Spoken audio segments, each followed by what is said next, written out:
جمعية الدعوة والإرشاد وتوعية الجاليات بحفر الباطن أمة. بسم الله الرحمن الرحيم. الحمد لله والصلاة والسلام على رسول الله وعلى آله وصحبه وموالاه. ودي يتكبراتو مسلم ودموچنا ايتوچ السلام عليكم ورحمة الله وبركاته። እንደዚሁም ሙስሊም ያልሆናችሁ ወገኖች የአላህ ሰላምታና የአላህ እዝነት ባላችሁበት ቦታ ደርሷቸው ወደ ትክክለኛው መንገድ ይምራቸው ያልኩኝ ይህ ማሳወሻ ርዕሴ ዛሬ ማሁወ الاسلام እስልምና ምንድነው ይላል። አላህ ጀለ ወዐላ አባታችን አዳምና እናታችን ሔዋን ላ ኢላሃ ኢላላህ እኔ ብቸኛ አምላክ ነኝ አምልኩኝ የሚለው ላይ ነው የፈጠራቸው ማለት ነው። ይሄን አስመልክቶ አላህ ምን ይላል? ወማ ኸለቅቱል ጂነ ወልኢንሰ ኢላ ሊያዕቡዱን፣ እኔ ኢንስም ሆነ ጂኖችንም እንዲያመልኩልኝ እንጂ በብቸኝነት እንዲገዙኝ እንጂ ለሌላ አልፈጠሩካቸውም ሲል አላህ ሱብሓነሁ ወተዓላ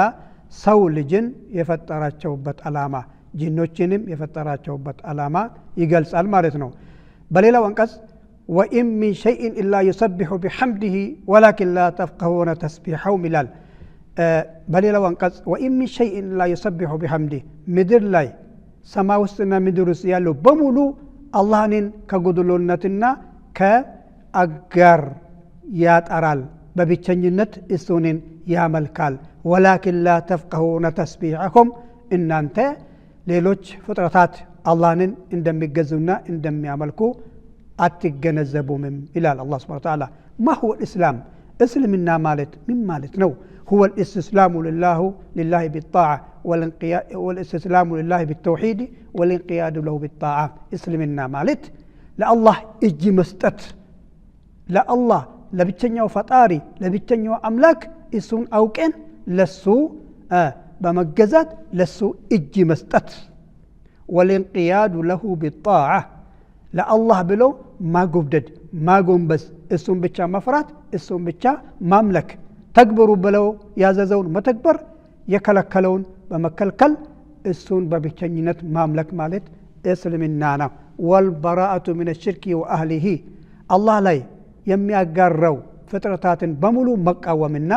ከነሱ ዓለማት ጋር አለመሰለፍ እስልምና ማለት ይሄ ነው ማለት ነው። እስልምና ማለት ላኢላሃ ኢላላህ፣ በእውነት የሚመለክ አምላክ የለም ከአላህ በስተቀር ኢላላህ፣ ከአላህ በስተቀር ወአነ ሙሐመዱን ረሱሉላህ፣ ሙሐመድ ደግሞ የአላህ መልእክተኛ ነው ብለው ይህንን ማመንና መተግበርና መመስከር እስልምና ማለት ይሄ ነው። እስልምናው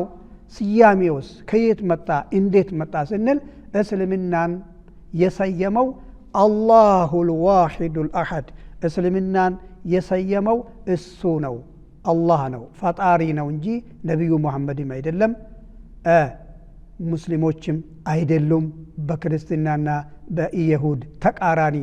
ሌሎች ምድራዊ እምነቶች ተከታዮቹ ናቸው የሚሰይሙት፣ ተከታዮቹ ናቸው ህጉንም የሚያወጡት፣ ተከታዮቹ ናቸው ከልካዮቹም አዛዦቹም ተከታዮቹ ናቸው። እስልምና ግን የሱ ተቃራኒ ነው። እንዴት ነው አላህ እስልምናን የሰየመው? ሱረቱ አለ ዕምራን ምዕራፍ 3 ቁጥር 19 ላይ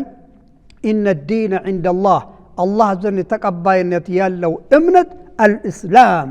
እስልምና ነው ብለው ነው የሰየመው። እስልምና ማለት ቅድም እንደገለጽኩላቸው ሰላምም ይባላል። እስልምና ማለት ለፈጣሪ እጅ መስጠት፣ ፈጣሪን ማምለክ፣ ፈጣሪ ላይ አለማመጽ ማለት ነው። ጠይብ ሙስሊሞች ሳ ማን ነው የሰየማቸው ብለን ስናነሳ አላህ ጀለ ወዐላ እሱ ራሱ ነው እናንተ ሙስሊሞች ናቸው ብሎ የጠራን፣ ሙስሊሞችን የሰየማቸው። የነቢዩ ሙሐመድ ኡማ ብቻ ሳይሆን የነቢዩላህ ኑህ ሙስሊሞች ይባላሉ፣ የነቢዩላህ ሙሳ ተከታዮች ሙስሊሞች ይባላሉ፣ የነቢዩላህ ዒሳ ወይም ኢየሱስ ተከታዮች ሐዋርያት ሙስሊሞች ይባላሉ፣ የአብርሃም ተከታዮች፣ የእስማኤል ተከታዮች፣ የኢስሐቅ የያዕቆብ ተከታዮች በሙሉ ሙስሊሞች ነው የሚባሉት። ማስረጃች ምንድነው? ሱረቱል ሐጅ ላይ ሁወ ሰማኩሙል ሙስሊሚነ ሚን ቀብሉ ወፊ ሃዛ፣ አላህ ነው ሙስሊሞች ብሎ የሰየማቸው ምን ቀብሉ፣ ከዚህ በፊት የነበሩ ወይም ከናንተ በፊት የነበሩት ህዝቦች ሙስሊሞች ናቸው። ላኢላሃ ኢላላህ ብላችሁ አንድ ፈጣሪን የምታመልኩት ለአላህ ታዛዦች የሆኗችሁ ብሎ ነው የሰየማቸው። ወፊ ሃዛ በዚህም ቁርአን ውስጥም ወይም የነብዩ መሐመድ ኡማም ሙስሊሞች ብሎ የሰየማቸው ፈጣሪ ነው ማለት ከዚህ የምንረዳው እስልምና እምነትና ተከታዮቹን ስያሜው የሰጠው አላህ መሆኑን የሚገልጸው እምነቱ ትክክለኛ መሆኑን ይገልጻል ሙስሊሞችም ትክክለኛ እምነት እንደተከተሉ የሚገልጽ ይሄ ነው ማለት ነው እስልምና 5 ዋና ማዕዘናት ይኖረዋል እንደገና እምነት 6 ዋና ማዕዘናቶች ይኖሩታል ማለት ነው አንደኛው ከእስልምና ማዕዘናት እስልምና ለማስተዋወቅ ነው ማህወ الاسلام እስልምና ምንድነው ይያልን ነው ያለነው እስልምና 5 ማዕዘናትን ይደነግጋል ተካውታዎቹ ላይ አንደኛ لا اله الا الله محمد رسول الله በእውነት የሚመለክ አምላክ የለም ከአላህ በስተቀር ብለህ ማመስከር ሙሐመድ የአላህ መልእክተኛ ብለህ ይሄ ስትመሰክር ከአምስቱ ማዕዘናት አንዱ ነው ሁለተኛ በቀን 5 ጊዜ ሰላት እንድትሰግድ ያስገድድሃል ሶስተኛ ሀብታም ከሆንክ ደሃን በመርዳትና በመቀለብ ዘካ የሚባል እንድትተገብር ያስገድድሃል አራተኛ ከ12 ወራት መካከል ረመዳን ወር እንድትጾም ምንድነው ያዛሃል አምስተኛ ሐጅ እንድታደርግ የአላህ ቤት አረፋትን እዛ አካባቢ ሄደ ጎብኝቴ የሐጅ ክንዋኔዎች እንድትፈጽም እስልምና ያዛሃል ማለት ነው እስልምና በዚህ መልክ ከተረዳ ነው ሌሎች እምነቶችም እንዳሉ እንገነዘባለን طيب ይሁዳውያን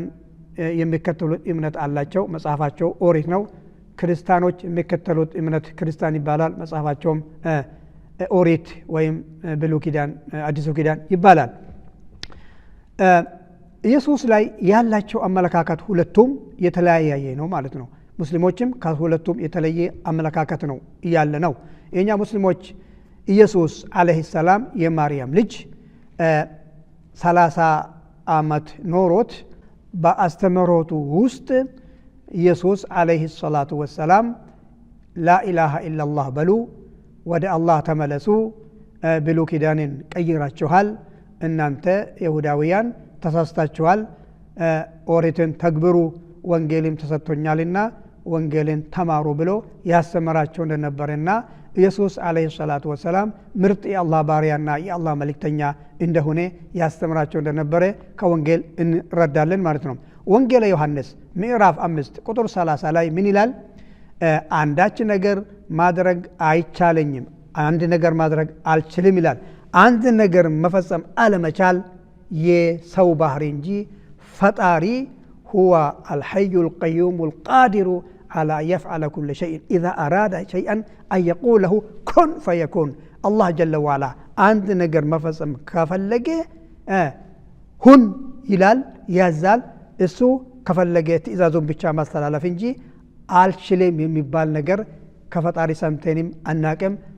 ፈጣሪ ባህሪም አይደለም ኢየሱስ በዚህ አንቀጽ ወንጌል ዮሐንስ ምዕራፍ 5 ቁጥር 30 ላይ አንብቦት ክርስቲያኖች ምን አለ ማድረግ ይችላል አልችልም ብሏል በመቀጠል እንደ ተነገረኝ ፈርዳለው ፍርዴም ቅን ነው ይላል ኢየሱስ ታዘው ነው የሚፈርደው እንጂ ከራሱ የሚፈርደው ህግም የለም ከፈጣሪ ተቀብሎ ፈጣሪ ያዘዘው ይፈርዳል ማለት ነው የላከኝን አምላክ እንጂ ቃሌን አልሻም ይላል የላከኝን አምላክን መልእክትን አደርሳለሁ ሲል ኢየሱስ ያስተማረ የነበረው መልእክተኛ ሆኖ መልእክትን ያደረሰ ነው የነበረው እንጂ እኔ ከሶስቱ አምላኮች ሶስተኛ ነኝ አምልኩኝ ፈጣሪያቸው ነኝ እኔ እናንተ ፈጣሪ እናንተ አምላክ ብሎ ስላላስተማረ የተሳሳተ መንገድ ላይ ሆናችሁ ወደ ጀሃነም የተጓዛችሁ እንደሆነ ተገንዝባችሁ ወደ እስልምና ፈጣሪ ነው የሰየመው ፈጣሪ ነው የደገገው ነብዩ አለይሂ ሰላቱ ወሰላም እድሜ 40 እድሜ እንደደረሱ ቁርአን ወርዶላቸው እስልምናን ከፈጣሪ የተሰጣቸው ማስተማር የጀመሩ የመጨረሻው ነብይ የመጨረሻው ቁርአን ትክክለኛው እስልምና በዚህ መልኩ ነው የምንገልጽላቸው ኑ ወደ እስልምና እንላችኋለን ማለት ነው ይሁዳውያን ኢየሱስ ላይ ያላቸው አመለካከት ምን ነበር እነሱ እንደሚሉት ኢየሱስ ያለ አባት የተወለደ እንዳውም የሻርሙጣ ልጅ እንዳውም ፖለቲከኛ ስልጣን ጥመኛ ነው ምሉት እንደዚሁም ሞት ፈርደንበት ገደል ነው ምሉት ይሁዳውያን አምላክ አይሉትም ማለት ነው ውዝግባለሁ ክርስቲያኖችን ስንመጣ ክርስቲያኖች ራሳቸው የተወዛገበ አመለካከት ይዞ ነው በጉልበት በእልህ ተጫጭኖ እርስ በራሳቸው በማስገደድ ኢየሱስ ጌትነት የተቀበሉት ማለት ነው በሚገርማቸው ኢየሱስ ጌትነት የተረጋገጠው 325 ዓመት ካለፈው በኋላ ሶስት ስላሴ የምትባል መታ ክርስቲያኖች ላይ ነው የተጫነቸው ማለት ነው ኒቂያ ኮንፈረንስ በአሁኑ ጊዜ ቱርኪያ ሀገር ኮንፈረንስ ተደርጎ በድምጽ ብልጫ ወይም እንደምንነው በዚህ ዘመናችን በኮማንድ ፖስት ህዝብ ላይ የተጫነ ሶስት ስላሴ የሚባል እምነት የመጣ ነው ክርስትና የሚባል ስያሜው ኢየሱስም አይደለም የሰየመው ወንጌልም አይደለም የሰየመው ከረጅም ጊዜ በኋላ ክርስትና የሚባል ስያሜ መጣላቸው ኢየሱስ አወላለድ ኢየሱስ አሟሟትስ ላይ ብዙ ውዝግብና ብዙ ጭቅጭቆች አሉ አልተስማሙበትም ማለት ነው ስለዚህ ስላሴ ላይም ችግር አለ ክርስትና የሚባል እምነትም ስያሜም ላይ ችግር አለ ማለት ነው ሌሎች እምነቶችም አሉ ዓለማችን ላይ ሰው ከመሬት ሲነሳ የአካባቢውን እምነት ይከተላል ከዛ ካደገ ጥናት ከጀመረ ካጠና በኋላ ነፍስያው ትክክለኛው አምላክ እስከሚታገኝ ድረስ ጥያቄውንም ትቀጥላለች እረፍት አታገኝም ማለት ነው አላህ ጀለ ወዐላ ሰው ልጅ ሲፈጥር እስልምና ላይ ነው የሚፈጥረው ከዛ በኋላ ማህበረሰቡ አካባቢው የተወለደው ልጅን ይቀይራል ይህ ላይ ማስረጃ ነብዩ መሐመድ ሰለላሁ ዐለይሂ ወሰለም ተናገሩት ማሚ መውሉድን ማንኛውም ልጅ ሲወለድ ኢላ ወዩለዱ ዐላ الاسلام እስልምና ላይ ፍጥራ ላይ ይወለዳል فአባዋሁ ይሁዳኒ አው ዩነስራኒ አው ይመጅሳኒ አባት ወላጆች ናቸው ወደ ክርስትና ወይ ይሁዲ ወይም ወደ ሌላ እምነት የሚያዞሩት ማለት ነው እስልምና ለሰው ልጅ መብት ቅድሚያ ቦታ የሰጠና ለሴት ልጅ ቅድሚያ የሰጠ የሰው መብት ያስከበረ እምነት ነው ማለት ነው አላህ ጀለ ወዐላ ህፃናቶቹ የተገደሉበትን ሲገልጽ وإذا الموءودة سئلت بأي ذنب قتلت ይላል ህፃን ልጅ ከነ ህይወቷ ስትቀበር አንስቶ አላህ ጀለ ወዐላ በምን ዘንብ ነው ሴት በመሆኑ ብቻ ነው የምትገደለው ብሎ ይሄንን ይቃወማል وإذا بشر أحد بالأنثى ظل وجهه مسودا وهو كظيم يتوارى من القول من سوء ما بشر به أيمسكه على هون أو يدسه في التراب ألا ساء ما يحكم إلى الله جل وعلا ከዱሮ ነብዩ መሐመድ ከመላካቸው በፊት ሰዎቹ ሴት ልጅ ሲያገኙ ይከፋቸዋል ወንድ ሲያገኙ ሲወልዱ ይደሰታሉ ይሄ እኮ የአላህ ርዝቅ ነው የአላህ ስጦታ ነው ሴት በመሆኗ ብቻ እንድትገደላለች ብሎ እስልምና ለሴት ልጅ መብቷን የጠበቀ ለሰው ልጅ ክብሩን ህግ የደነገገ ቁርአን ውስጥ ያለው ከሰማይ የወረዱ መጽሐፍቶች የፈጣሪ ህግ የሰው ልጅ መብት ያስከበረ እንደ ፈጣሪ ህግና እንደ ሸሪዓ የለም ማለት ነው በዘመናችን አሁን እስልምና ለማንቋሸሽ እስልምና ለማጥፋት እስልምና ለማዳከም የማይደረግ የማይፈናቀል ድንጋይ የለም እንደሚባለው ጅራፍ በራሱ ገርፎ በራሱ ይጮሃል ዓለም ላይ ዝሙትን በሉት ግድያን በሉት ሽብርተኝነትን በሉት እነሱ ራሳቸው ፈጥሮ በራሳቸው እስልምና ላይ ይጮሃሉ እስልምና ከሽብርተኝነትና ሰው ልጅ ከመበደል የጸዳ እምነት ነው እስልምና እምነት ፈጣሪንና ሰው ልጅ መካከል የሚያገናኘው ድልድይ ነው አንድ ግለሰብ ማንኛውም ሰው ከሱና ከፈጣሪው መካከል እስልምና ከሌለ ጀነት መግባት የለም አላህ ጀለ ወዐላ ምን ይላል ومن يبتغي غير الإسلام دينا فلن يقبل منه وهو في الآخرة من الخاسرين ይላል ومن يبتغي غير الإسلام دينا ከእስልምና ውጭ ያለው እምነት ፈጣሪ ጋር ያቀርበኛል ጀነት አገኝበታለሁ ብሎ ያሰበ ያመነ فلن يقبل منه ከሱ ተቀባይነት የለውም አንቀበለው وهو في الآخرة من الخاسرين በዕለተ ትንሣኤ ከከሳሪዎች ይመደባሉ ይላል ዓለማችን ላይ እስልምና በብዙ ቁጥር እየጨመረ ነው ያለው በብዙ ቁጥር እየጨመረ ያለው ተከታዮቹን ያገኘው ያለው እስልምና ነው ማለት ነው እስልምና ማጥፋት የሚሞክር ልክ እሳት የነደደ ያለው እሳት በቤንዚን እሳት እናጠፋለን ብሎ እሳት ላይ ቤንዚን እንደመጨመር እስልምና በተረገጠ እስልምና ይጠናከራል ይስፋፋል ማለት ነው። እስልምና የጀነት መንገድ የድነት መንገድ አማራጭ የሌለ አላህ ጋር የሚያገናኝ ብቸኛው ድልድይ ብቸኛው መስመር ነው ማለት ነው። አላህ ጀለ ወዐላ ምን ይላል? لقد كفر الذين قالوا إن الله هو المسيح ابن مريم برقت كدوال الله أملاك مالت فتاري مالت المسيح هو المسيح ابن مريم مسيح نو ويم يماريم لج نو مريم هي ولدች أملاكاتين جيتاتين فتارياتين بلو يمامنوت لقد كفر كدوال وقال المسيح ኢየሱስ እያለ ያ በኒ እስራኤል አዕቡዱ ላህ ረቢ ወረበኩም እናንተ እስራኤላውያን ጎሳዎች ሆይ እዕቡዱ ላህ አላህን አምልኩ አላህ ብሎ ነው የጠራው ኢየሱስ ረቢ ጌታዬና ጌታቸው የሆነው እሱን አምልኩ ይላል ኢየሱስ ኢነሁ ማ ዩሽሪክ ቢላህ ከአላህ ጋር አንድንም አካል ያጋራ ከፈጣሪ ጋር ኢየሱስም ቢሆን ሙሐመድም ቢሆን ገብርኤልም ቢሆን ሰማይና ምድርም ቢሆን ከአንድ አምላክ ጋር ሌላ አምላክ ያሻረከ فقد حرم الله عليه الجنة በሱ ላይ አላህ Subhanahu Wa Ta'ala ጀነት እርም አርጎበታል وهو في الآخرة من فقد حرم الله الجنة ومأواه النار መግቢያውም መዘውተሪያውም ጀሃነም ነው وما للظالمين من أنصار አንተ ኢየሱስ ጌታ ነው ኢየሱስ መድኃኒታችን ነው አምላካችን ነው ብለህ የምትሞግት ነገ ረዳት አታገኝም ኢየሱስ እንዲህ ብሎ ወደ አላህ አምልኮት ተጣርቷልና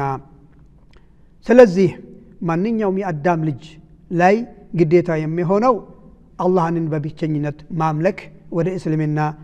አላህን በብቸኝነት ማምለክና መገዛት ወደ እስልምና መግባትና እስልምናን ማስተማር ማለት ነው። ስለዚህ እኛ ለኢሳ ወይም ለኢየሱስ የምንቀርበው የኢየሱስ ውዴታን የምንመኘው ኢየሱስ ምልጃ እናገኛለን ብለን ተስፋ የምናደርገው እኛ ሙስሊሞች ነን። እኛ ኢየሱስን እንወዳዋለን እናከብረዋለን እናምንበታለን በኢየሱስ በማመናችን በሙሐመድ በማመናችን አላህ ጀለ ወዐላ ሙስሊሞችን ይቅርታ ሰጣቸው መልእክተኞች ምልጃ ሊሰጣቸው ተስፋ ያደርጋሉ ማለት ነው። ግን ክርስቲያኖች ኢየሱስ እንዲህ ብሎ ይመሰክርባቸዋል ወማ ሊልዛሊሚን ሚን አንሳር በዳዮች ስለሆናቸው ኢየሱስ ያለ ቦታ ስላስቀመጣቸው ኢየሱስ ወንበር መቀመጫው የመልእክተኞች የነቢያት ወንበር ላይ እንጂ የአምላክ ባህሪ ስለሌለ ኢየሱስ በዳይ ብሎ ይመሰክርባቸዋል። ስለዚህ በዳዮች ሆኖ የውመል ቂያማ ኢየሱስ ከሚመሰክርባቸው ኢየሱስ ምልጃና ኢየሱስ ውዴታ ወደ እስልምና እንጋብዛቸዋለን ማለት ነው። በሶስት ሥላሴ ማመንስ ቁርአን እንዴት ገለጸ? قال الله جل وعلا لقد كفر الذين قالوا الله جل وعلا لقد كفر الذين قالوا إن الله ثالث ثلاثة الله ሶስተኛ ነው ብሎ የሚያምኑት በርቂት ካዲያኖች ናቸው። አብ ወልድ መንፈስ ቅዱስ ወልድ ማለት ሶስተኛው አንደኛው ፈጣሪ አብ አላህ ነው ሁለተኛ ኢየሱስ ነው ሶስተኛ ገብርኤል ነው ብሎ የሚያምኑት ክድዋል ይላል አላህ ጀለ ወዐላ ወማ ሚን ኢላሂን ኢላ ኢላሁ ዋሂድ አምላክ ሁለተኛና ሶስተኛ የለም ኦሪት ውስጥ ብሎ ኪዳን ውስጥ እንዳለው ከአስርቱ ትእዛዛት አንደኛ ያንተ አምላክ አንድ ነው ሁለተኛ የለውምና እሱም በብቸኝነት አምልክ ብሎ ያስተማረው ወንጌልም ነው ኦሪትም ነው ቁርአንም እሱን ነው የደገመው ማለት ነው። ወማ ሚን ኢላሂ ኢላ ኢላሁ ዋሂድ አምላክ የለም ሰማይና ምድር ውስጥ ከአንድ አላህ በስተቀር ወኢን ለም ينتهوا عما يقولون ክርስቲያኖች ኢየሱስ ጌታ ነው ብሎ ከማውለብለብና ከማመን የማይታቀቡ የማይከለከሉ ከሆነ ለየመሰነ الذين كفروا منهم عذاب أليم ከሞቱ ወደ ጀሃነም ነው የሚገቡትና አሳማሚ ቅጣት ሳያጋጥማቸው ይመለሱ ይላል አላህ ጀለ ወዐላ። طيب ያለ አባት ስለተወለደ ነው አምላክ የምንለው ያለ አባት ስለተወለደ አምላክ መሆኑ ማስረጃ አይሆንላቸውም ብሎ ሲገልጽ አላህ ጀለ ወዐላ ምን ይላል? ኢነ መሰለ ዒሳ ዐንደ አላህ ከመሰሊ አደም ኢየሱስ አፈጣጠር አላህ ዘንድ ፈጣሪ ዘንድ አምላክ ዘንድ አይገርማቸውም። ለምን ይገርመኛል? ከመሰሊ አደማ አዳምን ደግሞ ከኢየሱስ የባሰ ያለ አባትና ያለ እናት ያለ ምንም አምሳያ የፈጠርኩ እኔ ነኝና ኢየሱስ አፈጣጠር እንዴት ገረማቸው ይላል ኢነ መሰለ ዒሳ عند الله كمثل آدم خلقه من تراب ثم قال له كن فيكون ኢየሱስን አላህ ጀለ ወዐላ ነው የፈጠረው ማለት ስለዚህ ያለ አባት መፈጠር ኢየሱስን አምላክ ሊያሰኘው አይችልም ማስረጃም ሊሆን አይገባውም ይላል ኢየሱስ ምን ይላል ያ በኒ እስራኤል ኢኒ ረሱሉላህ ኢለይኩም ኢኒ ረሱሉላህ ኢለይኩም እናንተ የእስራኤል ጎሳዎች እኔ ወደ እናንተ መልእክተኛ ነኝ አላህ ጀለ ወዐላ የውመል ቂያማ ኢየሱስን አቆሞ ሲጠይቅ የውመል ቂያማ ገና የሚከሰተውን አላህ ነገርን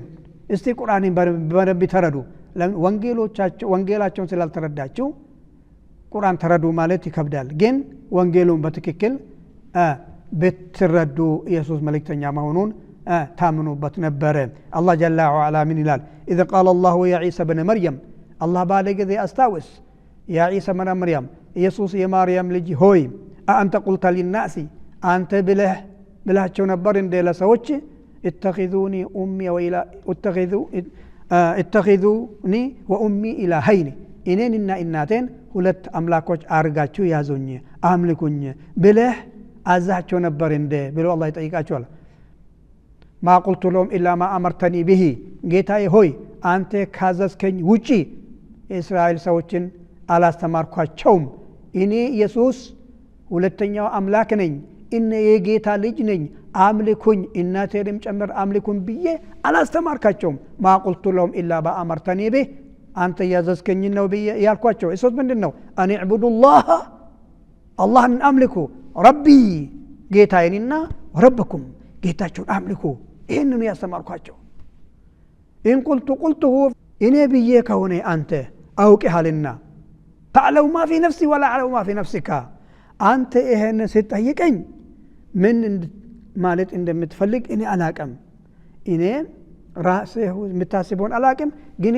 እኔ ያልኩት የፈጸምኩትም ካረኩም በኋላም እስካሁን ድረስ ምን አይነት ፍጡር እንደሆንኩ ታውቀኛለህ ብሎ ኢየሱስ ለፈጣሪ መልስ ይሰጣል ማለት ነው ስለዚህ ወንድሞቼና እህቶቼ ሌሎች ከክርስትና ከእስልምና ውጪ ያላችሁ ሌሎች እምነቶች የምትከተሉት አላህን ፈርታችሁ እድል አለን ሳንሞት ወደ ፈጣሪ ተመልሰን አላህን ማምለክ ይኖርብናል ነብዩ መሐመድ ሰለላሁ ዐለይሂ ወሰለም ይላሉ ወለዲ ነፍሱ ሙሐመድን ቢየዲህ በጌታ የሚላለው ነፍሴ በሱ እጅ ያለችበት በጌታ የሚላለው ብሎ በመሐላ አስደግፈው ተናገሩ ላ يسمع بي احد من هذه الامه يهودي ولا نصراني ከዚች ኡማ እኔ ተወልጄ ወይም እኔ ተልኬ ካስተማርኩት በኋላ የቁርአን የእስልምናን ወሬ ሰምቶ ይሁዲም ይሁን ክርስቲያንም ይሁን እኔ በተላኩበት እምነት ያላመነ በቁርአን ያላመነ ሳይምን የሞተ እንደሆነ ኢላ ካነ ሚን አስሐብ النار ጀሃነም ግዴታ ይሁንበታል ነብዩ አለይሂ ሰላቱ ወሰለም ኢዘን ሙስሊሞችን ልንከተላቸው ይገባል እስልምና ደግሞ እናንተ ወደ እስልምና ከገባችሁ ያለፈውን ኃጢአት አላህ Subhanahu Wa Ta'ala ይሰርዝላችኋል ነብዩ አለይሂ ሰላቱ ወሰለም አንድ ሰው እስልምና ላይ ብዙ ግፍ ከፈጸመ ቆይቶ እስልምናን ፈልጎ ለነብዩ መሐመድ ሰለላሁ ዐለይሂ ወሰለም መጣና መስለም ይፈልጋለሁ ግን እኔ ሰውን ገድያለሁ ኃጢአት የተባለው በሙሉ ሰርቻለሁ ምን ይጠቅመኛል መስለሜ ብሎ ነብዩ ሲናገር አልእስላሙ የጁቡ ማ ቀብለ እስልምና በፊት የነበረውን ይሰርዝለታል አብሽር አንተ በልብህ እስልምናን ወደህ በምላስህ መስከረህ በአካልህ እኛ ጋር ከሰገድክ እስከ ኢለተ ሞት ድረስ በዚህ አምልኮት ላይ ከጸና እስልምና ያለፈ ወንጀል ይሰርዝልሃል አሉ ነብዩ አለይሂ ሰላቱ ወሰለም አላህ ጀለ ወዐላ እስልምናን ተረድቶ ተጠቅሞበት ጀነት ከሚያገኝበት ሰዎች መካከል الله يدرجن هذا وصلى الله وسلم وبارك على نبينا محمد وعلى آله وأصحابه أجمعين السلام عليكم ورحمة الله وبركاته